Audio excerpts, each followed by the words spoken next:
السلام علیکم ورحمۃ اللہ وبرکاتہ ان الحمدللہ والصلاۃ والسلام علی رسول اللہ اما بعد۔ محترم ناظرین کرام اور عزیز طلبہ، شرح شذور الذہب کے درس میں آپ کا خیر مقدم ہے۔ آج کے درس میں فعل اور اس کی اقسام کے بارے میں پڑھیں گے۔ چنانچہ مؤلف کہتے ہیں ثم قلت، پھر میں نے کہا، والفعل اما ماضٍ وهو ما يقبل تاء التانيث الساكنة كقامت وقعدت ومنه نعم وبئس وعسى وليس، او امر فهو ما دل على الطلب ما قبول ياء المخاطبة كقومي ومنه هاتي وتعالى، او مضارع وهو ما يقبل لم کلم یقم و افتتاحہ بحرف من نعیت مضموم ان کان الماضی رباعیا کادحرج و اجیب و مفتوح فی غیرہ کاضرب و استخرج۔ مؤلف نے یہ عبارت شذور الذہب میں فعل اور اس کی اقسام سے متعلق بیان کی تھی، اور پھر اس کی شرح شذور الذہب میں کر رہے ہیں۔ اس عبارت میں مؤلف نے فعل کی اقسام کا ذکر کیا ہے۔ فعل، جیسا کہ اس سے پہلے آپ کے سامنے یہ بات رکھی گئی کہ فعل ایسا کلمہ ہے جو اپنے معنی کو بتلاتا ہے اور ساتھ ہی ساتھ اس کے اندر کوئی زمانہ بھی پایا جاتا ہے۔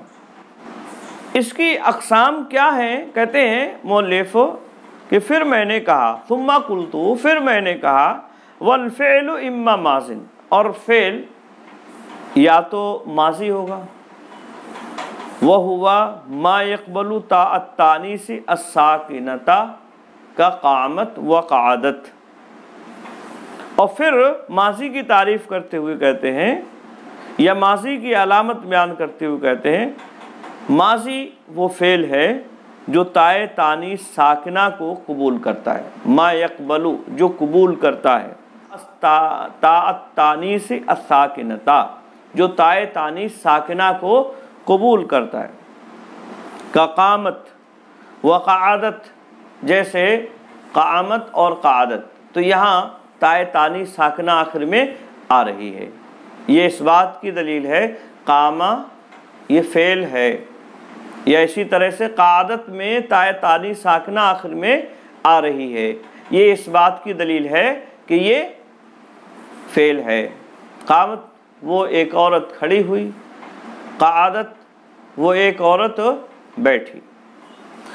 وَمِنْهُ نِعْمَ وَبِئْسَ وَعَسَى وَلَيْسَ، اور اسی سے یعنی فعل ماضی ہی میں سے نعم، بئس، عسى اور لیسا بھی ہیں، یعنی یہ چاروں کلمات بھی فعل ہیں، فعل ماضی ہیں۔ کیوں ہیں فعل ماضی یا فعل کیوں ہیں یہ؟ کیونکہ ان کے اندر بھی تائے تانیث ساکنہ آتی ہے۔ آئی بات میں؟ بظاہر نعمہ ہو یا بئسا ہو یا عسا یا لیسا، یہ فعل ماضی کا یا فعل کا جو عام وزن ہے اس فعل سے ہٹ کر ہیں، تو اس سے کسی کو شک و شبہ ہو سکتا تھا، لیکن حقیقت میں یہ فعل ہے۔ کیوں فعل ہے؟ اس لیے کہ تائے تانیث ساکنہ جو فعل کی علامت ہے، فعل ماضی کی علامت ہے، وہ تائے تانیث ساکنہ یہاں آ رہی ہے، فعل ماضی۔ آئی بات میں؟ تو یہ فعل ماضی ہی میں سے ہے نعمہ، بئسا اور عسا اور لیسا، کیونکہ نعمت یا بئست یا عسد یا اسی طرح سے لیست یہ استعمال ہوتا ہے۔ مزید تشریح جو ہے انشاءاللہ العزیز آگے جب مؤلف شرح کریں گے تو وہاں آئے گی۔ تو یہ فعل ماضی سے متعلق بات ہوئی۔ کہتے ہیں او امرن، یا فعل امر ہوگا، وَهُوَ مَا دَلَّ عَلَى الطَّلَبِ مَا قُبُولِ يَاءِ الْمُخَاطَبَةِ كَقُومِ، اور یا فعل فعل امر ہے، اور فعل امر کیا ہے اس کی تعریف کر رہے ہیں۔ وہ فعل امر ہے جو طلب پر دلالت کرے یا مخاطبہ کو قبول کرنے کے ساتھ، یعنی طلب پر دلالت کرتا ہو اور اسی طرح سے اس کے اندر یا مخاطبہ کو قبول کرنے کی بھی صلاحیت ہو، یا مخاطبہ بھی اس کے اندر آتی ہو، ٹھیک ہے؟ جیسے قومی، تو ایک عورت کھڑی ہو جا، تو یہاں قومی میں یا جو ہے یہ یا مخاطبہ کی ہے، آئی بات میں؟ تو یہ علامت ہوئی، یعنی دو چیزیں بتلائیں فعل امر سے متعلق، ایک تو وہ طلب پر دلالت کرتا ہو اور دوسری یا مخاطبہ کو قبول کرتا ہو۔ جیسے قومی میں ہے تو یہاں کھڑے ہونے کو طلب کیا جا رہا ہے، متکلم مخاطب سے کھڑے ہونے کو طلب کر رہا ہے۔ وَمِنْهُ ہاتی و تعالی، اور اسی سے ہاتی اور تعالی بھی ہے، یعنی فعل امر ہی کی قسم میں سے ہاتی اور تعالی بھی ہے۔ بظاہر یہ بھی فعل امر نہیں لگ رہے ہیں، لیکن یہ بھی فعل امر ہیں، آئی بات میں؟ اور فعل امر کیوں ہیں؟ اس لیے ہیں کہ جو علامتیں یا نشانیاں امر کی ہیں وہ اس کے اندر پائی جا رہی ہیں۔ مثلا طلب کا معنی ہونا چاہیے، وہ ان کے اندر ہے، ہاتھ لاؤ، تعالی آؤ، تو لانے کو طلب کیا جا رہا ہے، آنے کو طلب کیا جا رہا ہے، اور اسی طرح سے یہ یا مخاطبہ کو بھی قبول کرتے ہیں، تو یہ فعل امر ہو گیا، یعنی دونوں علامتیں جب پائی جا رہی ہیں تو فعل امر ہو گیا، ظاہر سی بات ہے۔ تو یہ فعل امر بتلایا، کہتے ہیں او مضارع، یا مضارع ہے، یا فعل مضارع ہے، یا فعل مضارع ہے۔ تو فعل یا تو ماضی ہے اور ماضی یہ ہے، یا پھر امر ہے اور امر یہ ہے، اور یا مضارع ہے، وہ ہوا۔ اور مضارع کسے کہتے ہیں؟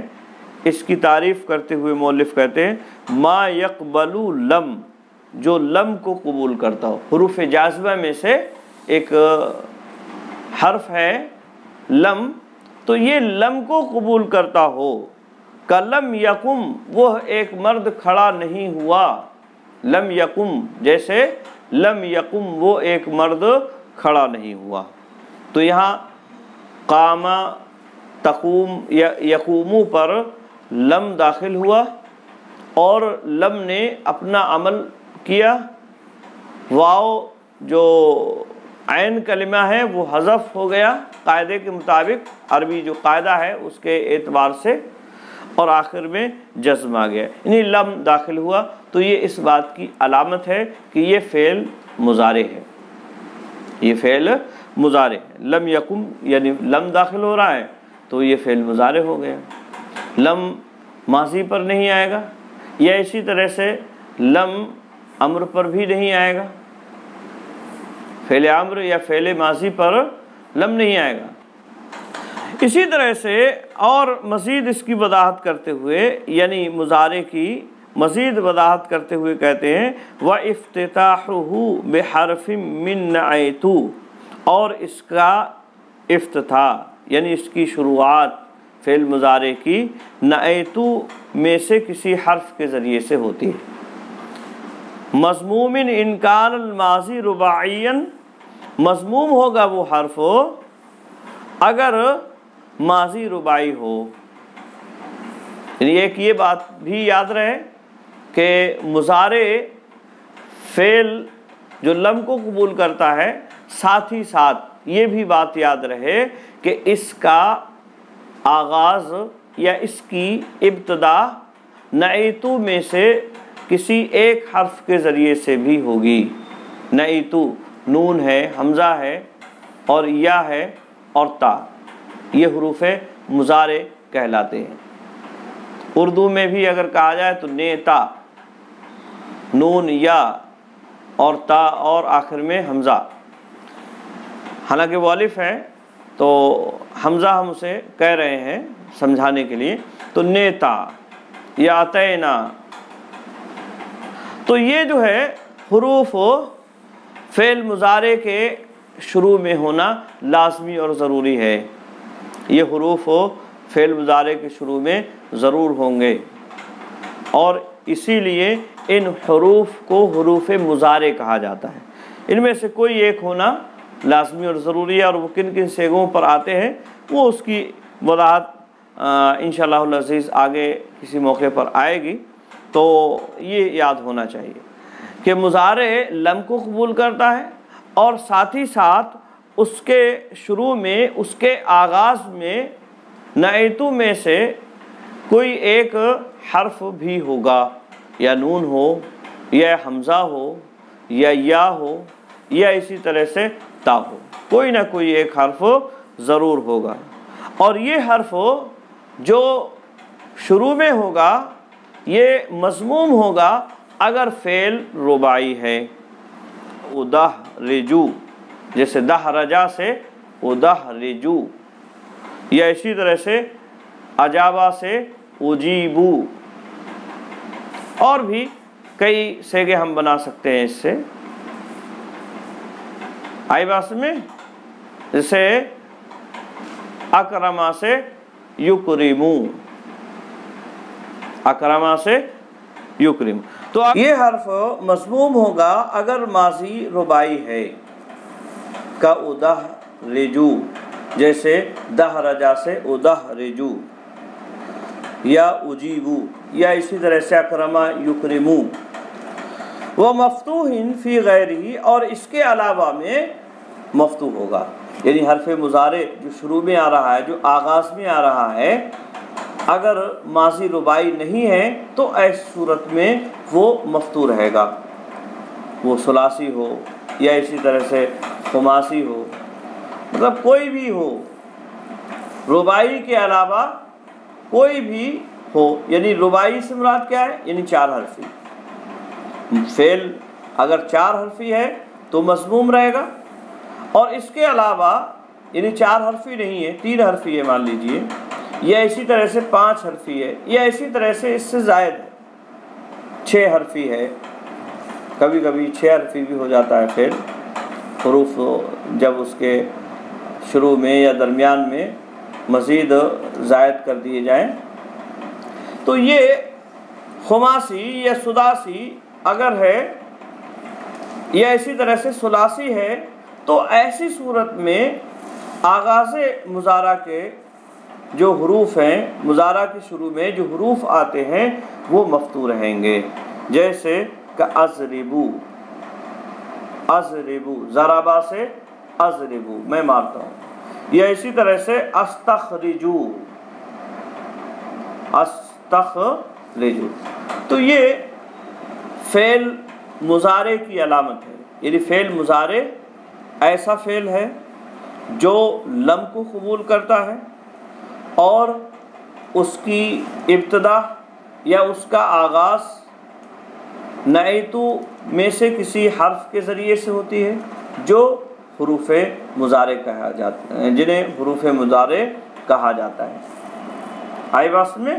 ہاں، تو یہ آج جو مؤلف نے عبارت پیش کی اس کا ترجمہ، اور اس میں ہم نے جانا کہ فعل یا تو ماضی ہوگا، یا امر ہوگا، یا مضارع ہوگا۔ تو یہ تین قسمیں اس طرح سے فعل کی بنتی ہیں۔ آئی بات میں؟ یعنی ماضی، امر اور مضارع۔ امید ہے بات سمجھ میں آ گئی ہوگی۔ آج کے لیے بس اتنا ہی۔ السلام علیکم ورحمۃ اللہ وبرکاتہ۔